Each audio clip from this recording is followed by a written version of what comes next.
तो नमस्कार दोस्तों, स्वागत है आपका WTF टेक्नोलॉजीज पर। तो पिछले लेक्चर में जैसा कि आपको मैंने क्लिपबोर्ड और फॉन्ट दोनों आपको अच्छे से सिखा दिया था इन डिटेल। ठीक है, एक एक ऑप्शन आपको मैंने यहाँ पे सिखाया है पिछले लेक्चर में।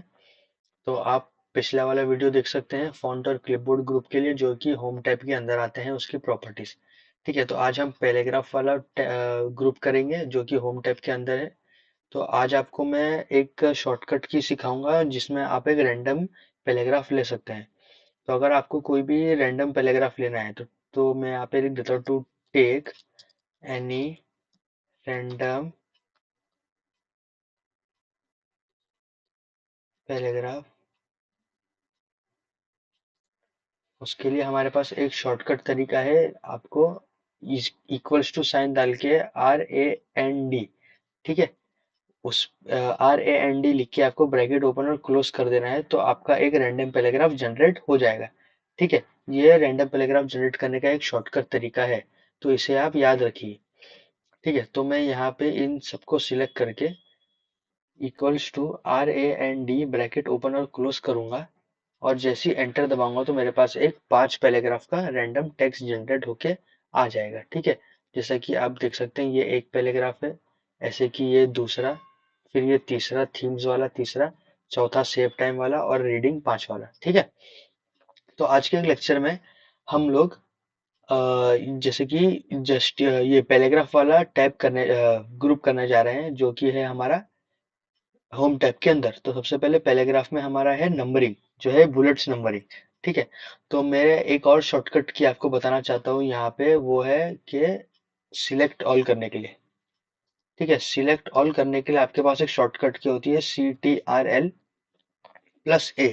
ठीक है, जैसे ही आप Ctrl+A दबाएंगे कहीं भी कर्सर रख के, तो आपका जितने भी पेज में जितना भी टेक्स्ट है, जितना भी कंटेंट है, सब एक साथ सिलेक्ट हो जाएगा। तो मैं आपको करके दिखाता हूँ। Ctrl+A सिलेक्ट करूंगा, तो जैसे देख सकते हैं आप, पूरा पैराग्राफ एक साथ सिलेक्ट हो चुका है। ठीक है, अब सिलेक्ट होने के बाद मैं क्या करूंगा, यहाँ पे बुलेट्स नंबरिंग दे दूंगा। ठीक है, आपने आंसर में देखे होंगे कि कैसे नंबर्स एक दूसरे के बाहर लगे होते हैं या नंबरिंग लगी होती है, तो हमको पता चलता है कि कितना चीजें अवेलेबल है कंटेंट या पैराग्राफ में। ठीक है, तो मैं Ctrl+A दबाऊंगा तो पूरा मेरा पैराग्राफ सिलेक्ट हो जाएगा। उसके बाद मैं यहाँ पे बुलेट्स नंबरिंग में आके मैं बुलेट नंबरिंग लगा सकता हूँ, मैं सर्कल वाला लगा सकता हूँ, मैं स्क्वायर वाला लगा सकता हूँ। ठीक है, मैं एरो वाला लगा सकता हूँ, मैं टिक वाला लगा सकता हूँ। तो मैं सर्कल वाला बुलेट्स लगाना चाहूंगा तो मैं यहाँ पे लगा सकता हूँ। देख सकते हैं आप, 5 पैराग्राफ मेरा बुलेट्स नंबरिंग लग चुकी है। ठीक है, उसी तरीके से अगर मुझे बुलेट्स नहीं चाहिए, मुझे नंबरिंग चाहिए 1 2 3 में, तो मैं 1 2 3 नंबरिंग में लगा सकता हूँ। ये 1 2 3 के बाद डॉट है, ये 1 2 3 के बाद ब्रैकेट है। रोमन नंबर्स में 1 2 3 अवेलेबल है, ABCD में है, ABCD के बाद स्मॉल ABCD आ गया। ठीक है, तो मैं ABCD में लगा सकता हूँ, ई तक आ गया मेरे पास नंबरिंग। ठीक है, उसी में 1 2 3 लगाना चाहूंगा तो मैं यहाँ पे 1 2 3 वाला भी लगा सकता हूँ। जैसा कि आपने देख लिया यहाँ पे 1 2 3 वाला नंबरिंग सिस्टम भी हमारे लग गया, और हमारा बुलेट्स वाला नंबरिंग सिस्टम भी हमारा यहाँ पे लग चुका है।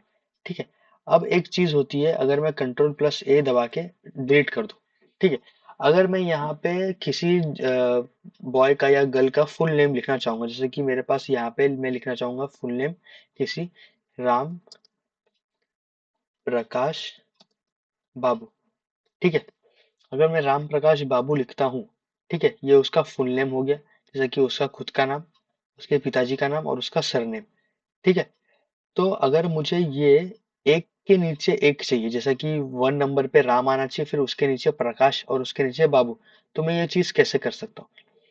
जैसा कि मैंने आपको बताया कि यहाँ पे बुलेट्स नंबरिंग और 1 2 3 नंबरिंग आप दे सकते हैं, वैसे आंसर के अंदर आंसर लिखने वाला जो मल्टी लेवल का लिस्ट होता है, वो भी आप इसके बाद वाले ऑप्शन में सिलेक्ट कर सकते हैं। जैसा कि अगर मैं राम प्रकाश बाबू को खाली राम लिखता हूँ, ठीक है, और मुझे किसी को बताना है कि उसका सरनेम उसके नीचे और उसका फिर उसके पिताजी का नाम उसके नीचे, तो मैं उसको मैं लिखना चाहूंगा। ठीक है, तो मैं क्या करूंगा, राम को पूरा सिलेक्ट करके यहाँ पे मल्टी लेवल लिस्ट पे क्लिक कर दूंगा। ठीक है, 1 2 3, जैसे कि मैं यहाँ पे ये वाला फॉर्मेट चूज करता हूँ कि 1, फिर उसके अंदर A और उसके अंदर I, मतलब रोम न्यूमेरिक सिस्टम, अल्फाबेट और फिर रोमन नंबर। तो जैसे ही मैं इसको सिलेक्ट करता हूँ तो राम नंबर 1 पे आ गया, फिर मैं एंटर दबा के अभी तो मेरा 2 आ रहा है, आना चाहिए था ए, लेकिन मैं दबाऊंगा एंटर करके टैब, जो आपके कीबोर्ड में कैप्स लॉक के ऊपर जो टैब है वो दबाऊंगा, तो देखिए वो थोड़ा अंदर शिफ्ट होके ए आ गया। तो मैं यहाँ पे लिख सकता हूँ प्रकाश। ठीक है। और फिर वापस से अगर मैं एंटर दबाऊंगा तो ये ए के बाद भी आएगा, और वापस से अगर मैं टैब दबाऊं तो ये रोमन नंबर्स का आई आ गया। ठीक है। तो अगर मैं यहाँ पे आई में बाबू लिखता हूँ तो इसका फुल नेम यहाँ पे मैं एक मल्टी लेवल लिस्ट के तौर पे लिख चुका हूँ।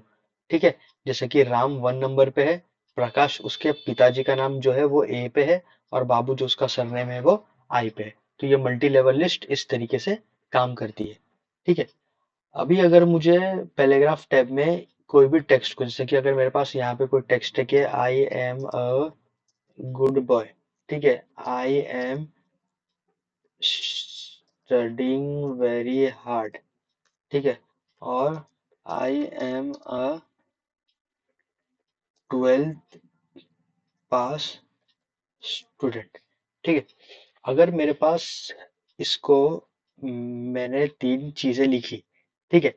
मैंने 3 सेंटेंस लिखे और मैंने इसको पूरा सिलेक्ट करके मुझे इसको बुलेट्स नंबरिंग सिस्टम दे दिया। ठीक है। अभी मैं क्या करना चाहूंगा कि मेरा जो ये पेज है, आपको मेरा पेज दिख रहा होगा ये वाला, ये मेरे पेज के मुझे इसको सेंटर में चाहिए, अलाइनमेंट मेरा सेंटर में चाहिए। तो मैं क्या करूंगा, मतलब ये देखिए पैराग्राफ जो है, ये जो मैंने 3 सेंटेंस लिखी ये बहुत मार्जिन के क्लोज है, मुझे ये सेंटर में चाहिए। ठीक है। तो मैं क्या करूंगा, कंट्रोल ए से पूरा सिलेक्ट करूंगा टेक्स्ट, और यहाँ पे पैराग्राफ के नीचे जो जस्टिफाई हमारा सेंटर में है उसे मैं क्लिक कर दूंगा, तो ये सेंटर में आ गया देखिए। ठीक है। सेंटर में आ गया। अब उसी चीज को मैं कंट्रोल ए दबा के अगर मैं लेफ्ट राइट में करना चाहूँ तो मैं राइट में कर सकता हूँ, मैं लेफ्ट में करना चाहूँ तो मैं पूरा लेफ्ट में कर सकता हूँ। ठीक है। अगर मैं इसका नंबरिंग सिस्टम हटा दूं तो आपको बेहतर समझ में आएगा, देखिए बीच में ये राइट में और ये लेफ्ट में। ठीक है। और अगर मेरे को ऐसा चाहिए कि मेरा जो पैराग्राफ है वो एक अच्छी सी लाइन में जस्टिफाई हो जाए। ठीक है। ये तो जस्टिफाई पैराग्राफ ही है। अगर मैं यहाँ पे इसको पूरा सिलेक्ट करके इक्वल्स टू रैंडम पैराग्राफ ले लेता हूँ यहाँ पे। ठीक है। और मैं चाहता हूँ कि अगर यहाँ पे कोई स्पेस वगैरह है, ठीक है, कोई एंटर वेंटर है यहाँ पे, कोई दूसरा स्पेस है यहाँ पे, ठीक है, ये सब हट जाए, पैराग्राफ एक ही लाइन में आ जाए। ठीक है। तो मैं क्या करूंगा, इसको सिलेक्ट करूंगा पूरा और जस्टिफाई पे क्लिक कर दूंगा। ठीक है। तो ये देखिए जस्टिफाई हो गया, मतलब एक के नीचे एक आ गया, एक पैराग्राफ अपन को मालूम पड़ रहा है कि कौन सा पैराग्राफ कहाँ पे है। ठीक है। देखिए ये एक के नीचे एक आ गया, यहाँ पे गैप छूट रहा है उसके बाद छोड़ दीजिए। जस्टिफाई पे जैसे मैं क्लिक करूंगा तो देखिए जो ये जो क्लिक हुआ था पहले वो लेफ्ट वाला था, लेफ्ट वाला थोड़ा आड़ा टेढ़ा आ रहा था, यहाँ पे देख सकते हैं आप स्पेस छूट रहा है। और जैसे मैं जस्टिफाई करूँ तो ये एक के नीचे एक आना चालू हो गया। ठीक है। ये थोड़ा एम्बेडेड हो गया पूरे पेज के हिसाब से, जस्टिफाई हो गया पूरे पेज के हिसाब से, पूरे पेज में ये फैल गया। ठीक है। अब आप बोलोगे कि भाई मुझे ना ये हमारा जो पैराग्राफ है ये मार्जिन के ना लेफ्ट साइड में खसकाना है, और लेफ्ट साइड में खसकाना है। ठीक है। ये जो गैप दिख रहा है वो नहीं आना चाहिए, लेकिन हमारा ये जो मार्जिन होता है ये बाय डिफॉल्ट वर्ड में इतना ही लेता है। ठीक है। तो मैं कंट्रोल ए से यहाँ पे आके मार्जिन के लेफ्ट साइड में इंडेंट को डिक्रीज कर सकता हूँ। जैसे कि मैं यहाँ पे क्लिक करूंगा तो कुछ हो नहीं रहा है क्योंकि ये ऑलरेडी लेफ्ट साइड में है। अगर मैं राइट पे क्लिक करूँ तो ये राइट में जाते जा रहा है देखिए। ठीक है। ये मार्जिन के राइट में जा रहा है, तो जितना आप राइट में भेजेंगे उतना टेक्स्ट एक दूसरे में अंदर ओवरलैप करेगा। ठीक है। इंडेंट को मैं डिक्रीज करूंगा तो देखिए लेफ्ट में जा रहा हूँ, जितना भी बाउंड्री है वहां तक मैं लेफ्ट में यहाँ पे चला गया। ठीक है। तो ये राइट लेफ्ट आपको मार्जिन में पैराग्राफ शिफ्ट करने के काम आएगा, ये आपको सेंटर राइट और लेफ्ट में अलाइन करने के लिए काम आएगा, ये आपका बुलेट नंबर सिस्टम आपको बुलेट्स देगा, ये आपका नंबर सिस्टम आपको पैराग्राफ में नंबर देगा, और ये जस्टिफाई तो आपका पूरा पैराग्राफ अच्छे से स्पेस के साथ पूरे पेज में फिट कर देगा, जस्टिफाई कर देगा। अब आप बोलोगे ये जो पैराग्राफ दिख रहा है मुझे यहाँ पे, ये इसके बीच में ना स्पेसिंग बहुत कम है। ठीक है। ये जो हर लाइन के बीच में जो स्पेसिंग है ये बहुत कम दिख रही है, तो मैं क्या करूंगा, पूरा पैराग्राफ सिलेक्ट रख के यहाँ पे पैराग्राफ स्पेसिंग में चले जाऊंगा। ये जो आपको दिख रहा है ऊपर नीचे का एरो, पैराग्राफ स्पेसिंग बोलते हैं इसे। पैराग्राफ स्पेसिंग में जाके मैं यहाँ पे 1.5, ठीक है, 2.0, 2.5 कर दूंगा या 3 कर दूंगा, तो ये अपने हिसाब से लाइन को एडजस्ट कर लेगा। तो मुझे थोड़ा खुला खुला रखना है तो मैं 1.5 सिलेक्ट कर लेता हूँ। ठीक है। 1.5 सिलेक्ट करने के बाद देखिए यहाँ पे मेरा 1.5 सिलेक्ट करके हो गया, और यहाँ पे पैराग्राफ के बीच में स्पेसिंग भी आना चालू हो गया। ठीक है। अब मैं कंट्रोल ए दबा के पूरा पैराग्राफ सिलेक्ट करता हूँ। और जैसा कि मैंने आपको फॉन्ट टाइप में बताया था कि आपको किसी के कलर के पीछे हाईलाइट करना है, तो किसी भी टेक्स्ट के हाईलाइट करना है तो आप ये वाला टेक्स्ट हाइलाइटर कलर यूज कर सकते हो। और अगर आपको किसी टेक्स्ट को इंडिविजुअल कलर करना है तो आप फॉन्ट कलर यूज कर सकते हो। वैसे सेम चीज यहाँ पे है पैराग्राफ टाइप में। पूरे पैराग्राफ को आपको एक साथ कलर कर देना है तो आप ये वाला कलर कर सकते हो। ठीक है, ये जो बकेट का ऑप्शन है, इस पे क्लिक करके आप रेड कलर में पूरे पैराग्राफ को दे सकते हो, या आपको ग्रीन कलर करना है तो आप ग्रीन भी कर सकते हो। ठीक है, अब आप बोलोगे कि भाई हमें कोई कलर नहीं रखना, हमें ग्रीन भी हटाना है, हमें रेड भी हटाना है, अब ये हटेगा कैसे? तो आपको जाना है, सिंपली पूरा पैराग्राफ सिलेक्ट कर देना है और यहाँ पे बकेट वाले ऑप्शन में ड्रॉप डाउन एरो में नो कलर पे क्लिक कर देना है। तो नो कलर पे बाय डिफॉल्ट वो व्हाइट कलर ही रहेगा। ठीक है, अब मैं यहाँ पे सिर्फ एक पैराग्राफ को सिलेक्ट करता हूँ और मैं चाहता हूँ कि इस पे बॉर्डर लग जाए अपने आप। ठीक है, बॉर्डर लगानी है मुझे। तो मैं क्या करूंगा, इस बकेट वाले ऑप्शन के बाजू में बॉर्डर्स वाला ऑप्शन है। ठीक है, तो मैं यहाँ पे बॉर्डर दे सकता हूँ, जैसे कि मैं यहाँ पे टॉप बॉटम बॉर्डर दूंगा, top border, right, no border, all borders पे क्लिक करूंगा, ऑल बॉर्डर्स पे। तो ये देखिए बॉर्डर ऑल पे आ गई। ठीक है, हर लाइन पे बॉर्डर लग गई, मतलब ये बॉक्स टाइप में आ गया। ठीक है, मैं इसको सिलेक्ट करता हूँ और फिर इसको हटा देता हूँ। यहाँ पे इस पे ड्रॉप डाउन पे क्लिक करके नो बॉर्डर पे क्लिक करूंगा तो नो बॉर्डर आ जाएगी। ठीक है, अब देखिए यहाँ पे सिर्फ राइट बॉर्डर। अगर मैं यहाँ पे क्लिक करूँ और ऑल बॉर्डर्स में क्लिक करता हूँ तो देखिए पूरे पैराग्राफ में ये वेन से लेके कोड तक एक बॉर्डर, मतलब एक ऑल बॉर्डर, मतलब राइट लेफ्ट टॉप और बॉटम, ये एक लाइन में आ गया। फिर दूसरी लाइन में राइट लेफ्ट टॉप बॉटम दूसरे पैराग्राफ का लाइन में, और तीसरे पैराग्राफ में ये, तो ये बॉक्स टाइप बन गया। ठीक है, तो आई होप आपको पैराग्राफ ग्रुप पूरा क्लियर हो गया रहेगा कि क्या क्या चीजें हमें पैराग्राफ ग्रुप में काम आती है, क्या क्या चीजें हमें यहाँ पे आगे भी करना है। ठीक है, अब मैं आपको बताता हूँ इसमें कि स्टाइल्स वाला ऑप्शन में आपको एक बार रिवाइज करा देता हूँ। ठीक है, स्टाइल वाला ऑप्शन में हमारे को ज्यादा कुछ नहीं करना है। जैसा कि हमारा ये पैराग्राफ जो है वीडियो के अगर मैं कंट्रोल ए करके पूरा डिलीट कर दूं इसको, ठीक है, और वापस से इक्वल्स टू रैंडम लेके पैराग्राफ ले लूं, ठीक है, तो ये पैराग्राफ जो आ रहा है हमारा, ये वीडियो के बारे में आ रहा है। ठीक है, video provides a powerful way to help you prove your point. ठीक है, तो ये पैराग्राफ क्या है, वीडियो के बारे में। अब कोई नया पर्सन इसको पैराग्राफ को देखेगा तो उसको थोड़ी पता चलेगा कि भाई ये वीडियो के बारे में है। तो हम क्या करेंगे, नोटबुक्स में जैसा हम लिखते थे, कोई भी चीज को हेडिंग दे देते थे, वैसे ही हम इसको हेडिंग देना चालू कर देंगे। तो हेडिंग कैसे देना है, आपको ये वीडियो वाले पॉइंट को सिलेक्ट करना है और आपको यहाँ पे आके हेडिंग 1, हेडिंग 2 या टाइटल कुछ भी आप दे सकते हो। जैसे कि मैं अगर यहाँ पे टाइटल दे दूं तो ये अपने आप टाइटल वीडियो को प्रोवाइड हो चुका है। तो अभी कोई नया पर्सन जब ये को पैराग्राफ को देखेगा तो इसको पता चल जाएगा कि भाई ये वीडियो के बारे में पैराग्राफ था। ठीक है, मैं इसको हेडिंग 1 भी दे सकता हूँ, मैं इसको हेडिंग 2 भी दे सकता हूँ। ठीक है, जितनी भी हेडिंग देना है हेडिंग दे सकता हूँ, मैं इसको यहाँ पे कोई भी स्टाइलिंग दे सकता हूँ। ठीक है, तो स्टाइल आप अपने हिसाब से लगा लेना। अब आते हैं एडिटिंग वाले ग्रुप पे। तो यहाँ पे सबसे पहले है फाइंड। ठीक है, हमें फाइंड क्या करना है, अगर मुझे यहाँ पे डॉक्यूमेंट को फाइंड करना है, डॉक्यूमेंट लिखा हुआ है मुझे मिल नहीं रहा है, तो मुझे डॉक्यूमेंट को फाइंड करना है, तो मैं क्या करूंगा, फाइंड पे जाऊंगा, यहाँ पे फाइंड पे क्लिक करूंगा और यहाँ पे मुझे क्या ढूंढना है, डॉक्यूमेंट, DOCUMENT। अगर मैंने स्पेलिंग सही लिखे रहेंगे डॉक्यूमेंट की तो जहां जहां भी मेरे पैराग्राफ में डॉक्यूमेंट लिखा है वो हाईलाइट हो जाएगा।